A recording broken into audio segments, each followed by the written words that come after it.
No, the quiz you will be seeing is from the original user. To avoid copyright issue, I cut out the parts from the original video and added with a different effect. That way it will not cause any copyright issues. Basically, no, I just cut out from the original video, not the full part. I hope this will be helping for the YouTube community and enjoy the video. Enjoy.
Rage. Inside of us, rage sometimes be controlled, but mostly can, but still, rage is pretty much inside of you, whether for survival or just playing for ragey stuff, like saying your character don't win a fight, wink wink. But in any case, rage or anger can be motivated to those who are trying to get strong or even survive or even for vengeance. Just as these two Benji meant to the gods. Kratos, the son of Zeus, former Spartan general, the god slayer, and only known as the god of war and death of God War. And Asura, the demigod and former Guardian General and the destroyer of Astral Wrath. My name is Deso24, and my job analyze these two competitors to see who will win in a deadly duel. This guy doesn't even need to ask. Kratos is pretty much the most crazy and most badass characters in gaming history. But his story didn't actually start like this. He was actually the son of Zeus. He even is a family guy and sort. But in reality, he's a brave violent machine, and even gone to war to face off several armies along with other Spartans. However, he made one grave mistake one day. Kratos had to summon Ares. For those who don't know, Ares is pretty much the god of war. The reason why Kratos summons Ares because he is overwhelmed by hundreds of soldiers, and he desperately needs to have Ares help. And at the end, he will trade his soul to anything to help him to survive. Ares did agree to this. He didn't manage to take out soldiers. However, it actually definitely a cost to Kratos. After one day, Kratos was seemingly accidentally kill his own wife and child, and even more to that, even causing his own risk on his own. However, Oracle the Keeper, he simply had to find a way to help Kratos on his problem. The only way to Kratos to cure and release from his curse, he must take down those who actually worship to Ares. See, he had no choice. Kratos decided to use this advantage and to reason brutally murder every single Greek god, and even towards Ares. But it didn't actually stop Kratos there. He's later on cut a new god of war, and then later on had to have hope. It's pretty much crazy in the god of war universe. But I have to be honest with you, Kratos is pretty the most craziest character out there. Even his reboot, well, is assuming known, but to be fair, I like Kratos, but he has his own problems. But however, he is a demigod, and as the son of Zeus, surprisingly, and also being a demigod, even though he's a Spartan, he had pretty much had much more skills and training in the fierce combat. He had been trained in a Spartan way. He'd been trained as a Spartan throughout his childhood, even shown in real life, where it shows examples where Spartans, even as kids, prove as tough. And upon training up Ares, he can train into supposedly to become a quote-unquote a perfect warrior, even say it in the end. Plus, he is skilled at hand-to-hand combat, or use a violent type of violent melee combat, you pretty much know I'm gonna be going there. And plus, thanks to his demigod nature, he has a surprising immortality, which actually prevents him from dying of old age. He also has a healing factor that heals a large healing factor, of course, but they only used for healing itself, such as healing a large hole. Plus, he resists to depomination, where he one time resisted the effects of the Red Sea, which can honestly ain't being whoever drinks it from it. He also resists to fate elimination, even shown with the Sisters of Fate, were unable to force Kratos to lose his power and also his will, resulting in Kratos, well, of course, killing them. But he is also resistant to mind manipulation, which is able to resist the power of Little River that can erase a person's memory from existence. Plus, he has a Pulse Flame, where it can be used to make shield a torch or to a fire that powerful beam. He also has the Lightning of Zeus, which is surprisingly his adopted father, allow Kratos to enchant his attacks with lightning. He has a Possessive Rage, where Kratos can summon in a circle of lightning while summoning a lightning ball from the sky, and even tagging opponents whoever get close, or too close. He also has the Rage of Sparta, where it grants Kratos the power of his fallen Spartan comrades, and also became Kratos much more faster, stronger, and much more durable for a limited amount of time. But he needed to go to much more status. He transformed to his Hope mode. In this state, he became the most powerful weapon in the world, making him more powerful than the Twins of Olympus, which that can able to kill every god with just a torch. Yeah, that's pretty much how powerful it is. Kratos has gained a lot of arsenal over the years, but we're gonna count how many arsenal, a few, do what he usually uses. The Icarus of Wings, where he can able to glide and also fly it during melee range. The Guardian Flint, where he uses it to reflect magic projectiles and beams. The Blaze of Exile, two twins as weapons that are chained on Kratos' arms and use him as grinding or even killing hack it down. He also has the Amulet, the Fates, where allow Kratos to temporarily slow down time while near Statue of Fates. He also has another amulet called Amulet of Orbis. This amulet can able to eliminate time similar to the Amulet of Fates. He also has the Boots of Hermes, where it boosts Kratos' speed and let him run across walls. Surprisingly, he has the Nova Chronics, in which can have a pair shaped like lion's heads. It also increases strength tenfold. But his most powerful weapon is the Blade of Olympus, created by Zeus from the heavens and the earth. It's used to banish the Titans. Surprisingly, against willing to take on foes, including Zeus himself. Wow, with all that, Kratos had pretty much achieved some feats. And surprisingly, it's true. Kratos was able to wipe out most of the Olympic prisoners, climb out of the turret, and even took down Kratos, the infernal of the underworld. He also made his way through the desert of Lost Souls and even discovering the Pandora's Temple. And he was able to rescue his own brothers from Taurus, and understanding the neck of Hera, Zeus' wife, and the Queen of Gods. And surprisingly, no offense to those other gods, thank God, well, kinda make pretty messed up. And also defeating and kill Ares, becoming the new god of war. Wow, Kratos is that tough. But most tough men also have their drawbacks.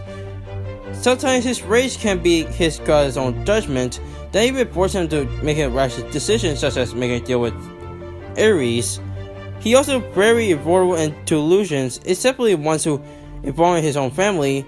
And even with the Blade of Olympus, the weapon will absorb Kratos' godlike power, making him much more weaker as he use it too much.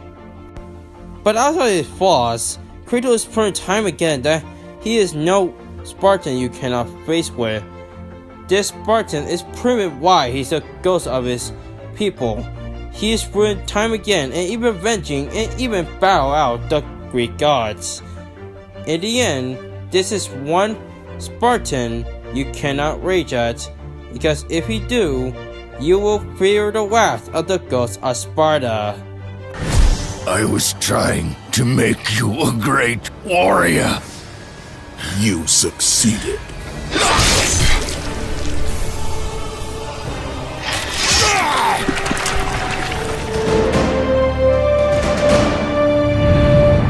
For those who don't know, this is a one Capcom character that pretty much, for example, of pure rage. Asura.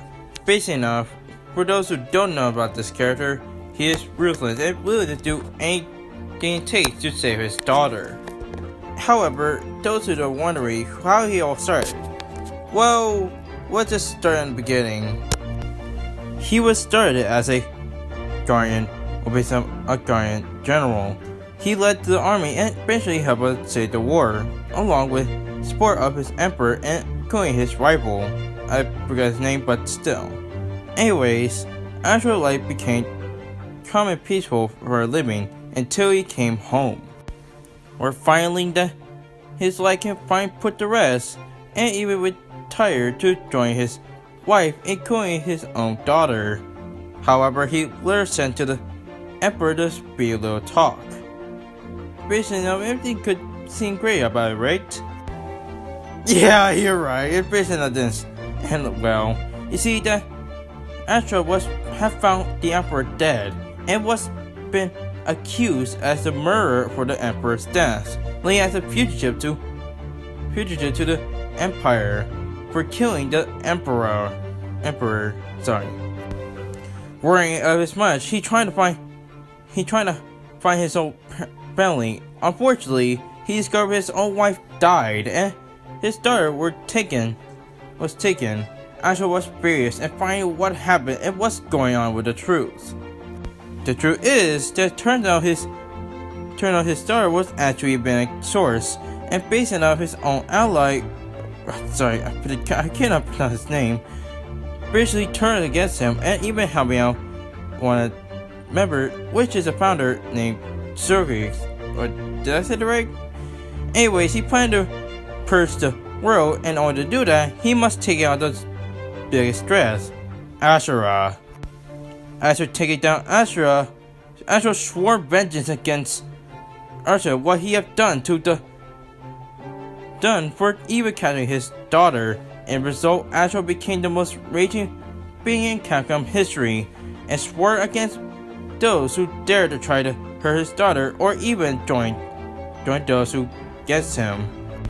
I have a little bit of knowledge of it since back in Cell vs. Asura, but I don't want to talk about that. Anyways, Asura is over about 12,000 years old, and as a former general of the Guardian, and also being as a demigod, along as a be destroyer, Asura had a lot of experience and much more capability in the hand-to-hand combat, and even led his own army during the wars. As such, thanks to his fighting skill, which he used the ancient art of punching the hell out of everything. Knowing that he also energy projectiles were capable to manipulate his own mantra in long-range energy attacks. As such, he also could shoot rapid-fire energy pellets from his fists, or even larger ones to become as like missiles. He also released the energy blasts that even made homing in or follow the target. He had the booster where he released a random, quote-unquote, unique attack, which is barely depending on the situation or person or an. He also used it for quick think attacks or simply cutting villains off in their own monologues. In short terms, it's pretty much useful. And since we're still talking about Mara is pretty much a cosmic energy source, a process by emotions, whether it be anger, sadness, joy, or anything.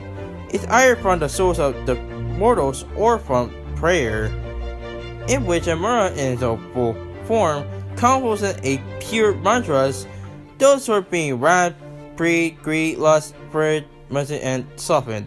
It's pretty much the 70 sin, sorry. And with the nature of this form, it can release a bar similar to those who are emitted by sound waves, including possessing very little power of its own. But in controlling it, he goes towards the reactor, which according to Yoshika, that the reactor holds 7 trillion souls worthy of mantra before it is permanently drained by Dharma. In the reactor, it helps Asura to reach some of his strongest transformations, which we're going to be covering later on, without even worrying of his own body to being burnt out or even loss of his stamina by his own murder.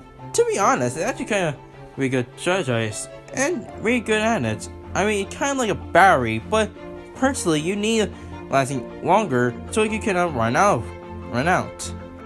And remember the mantra I mentioned about a few seconds ago? Well, these are actually transformation. For example, the Saxar Retro Asura, it states that in addition of for mechanical arms, and also this requires more mana, but it also activates Asura's super angered. He also had the Berserker Asura, which is activated when Asura's anger reaches to a peak and turns to pure rage without no sense. It pretty much had the most increased capable with creating mantra arms. And since reaching mantra Asura is the highest power of the mantra of wrath. It can reach a high limits, and even in the form, it became Asura's rage more when it comes focus. Able to focus, it will control dozens of mantra arms and control, making larger much more armor than usual. And with mantra reactor Asura, it's pretty much similar, but a person implanted into Asura's chest. It actually let his power to be fully controlled by a mantra of wrath without even burning out. Similar to that, but with a part of transformation, give him Berserker or Wrath forms. In his much more powerful state is Asura the Destroyer. With it, it can make Asura capable to become much more larger than a planet, gain 6 arms, and even regenerate. Surprisingly with all that, Asura had performed several impressive feats. He was able to wipe out Virtua almost single-handedly, came back from the dead, well, surprisingly multiple times. He also forced Asura to draw Archgros to draw his own sword, and plus he was able to shatter Guardian God form with a single punch. And like one punch? Yeah, but let's continue. He also able to fly across space while destroying Garments and also crushing space along with the other ships, surprisingly. And plus, he was able to harm the creator form of Kratos to the point of him being there barely able to stand up. Surprisingly, the creator is so powerful. Man, and you think this guy is unbeatable, right? Yeah, no. Turns out Asura also has his own flaws as well. He tends to rush ahead on combat without even thinking of a strategy or plan, but with Asura rather be too much firmly for his body to contain, pressing killing him as a result. Plus, he technically loses arms during combat, and he had died 3 times in the storyline. Man, can't get a break on Asura. But despite this, Asura has proven time again that even death can't able to harm him. He's proven time again that he is willing to kill anyone to harm himself or anyone that related to his family core. In result, you will feel the wrath of Asura.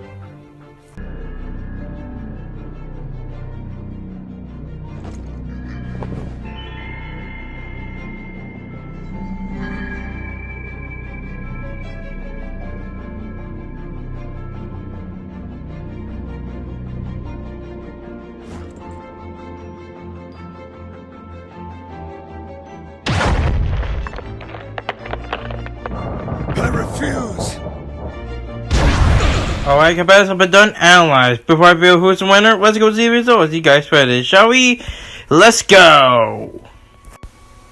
Alright, for Kratos, he gets 79.2%, along with Asura get 20.8%. And surprisingly, that's pretty much the lowest. Anyways, there's only about one comment, but it's pretty huge. So, for the sake of this episode, let's get to it, shall we? Let's go. The return of Phantom Majima stated that Kratos takes this pretty hard. Now, to be fair, he said that Kratos had fought multiple gods on multiple scale, such as Zeus and Duels.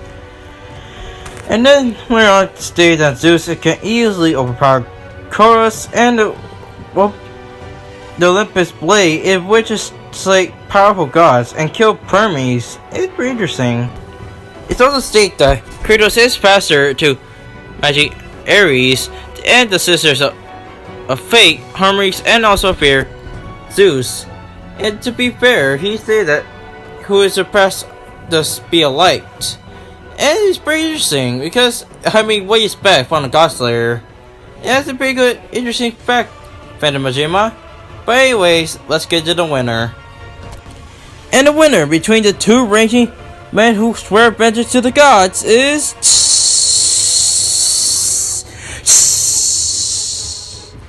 Kratos. Oh boy, that is pretty much a good, clear winner.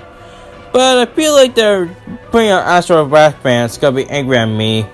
But however, I will explain everything in 5 categories. Shall we? Let's get to it.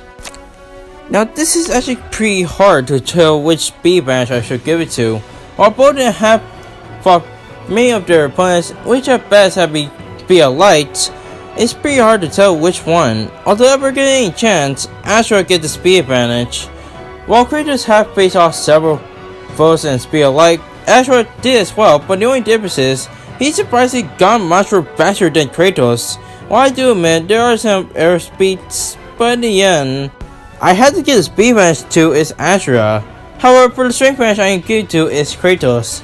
While Asura have faced off paying power points, which at best multiple sources level to, let's say, Galaxy level, but in the end, Kratos pretty much had the advantage since his power strength is multi-universal, where he could be compared against Zeus and Ares. So in which case, Kratos gets strength. Although intelligence is actually kind of pretty hard, while both Kratos and Asura may have much intelligence, but in the end, I had to give intelligence to both of them. Both of them have way much more superior training than anyone else, due to the fact that Kratos were trained from Ares and also as a Spartan, and Asura have better fighting skill training when it comes to fist. So if you compare them, it's pretty hard to tell which one is intelligent, so I'm giving them both. However, for experience, I am getting to is Kratos. While both Kratos and Asura have much more intelligence, but I had to give credit to Kratos, where he had much more experience with tougher gods. While Asura may face off with the Creator, but at best, the Creator is at Galaxy level, while Kratos have faced off is at somewhere at multiple universal level. So you compare that, the much more experienced bench is given to is Kratos. Same with durability, because remember from the string, well, basically now Kratos have fought several gods such as Ares and Zeus, which they take bones and multiple universal power at best. Too low multiversal, of course. And while Asura may have survived blows and even survived deaths, but Kratos has survived much more worse, even being impaled by the Olympus Blade. So durability is given to his Kratos. So in the end, while both of them may put up a good fight, Asura may be faster, and Kratos and Asura are both intelligent. But in the end, Kratos does stomp Asura in strength, experience, and durability. I guess you could say, in this battle, Asura felt the wrath of the God of War. The winner is Kratos.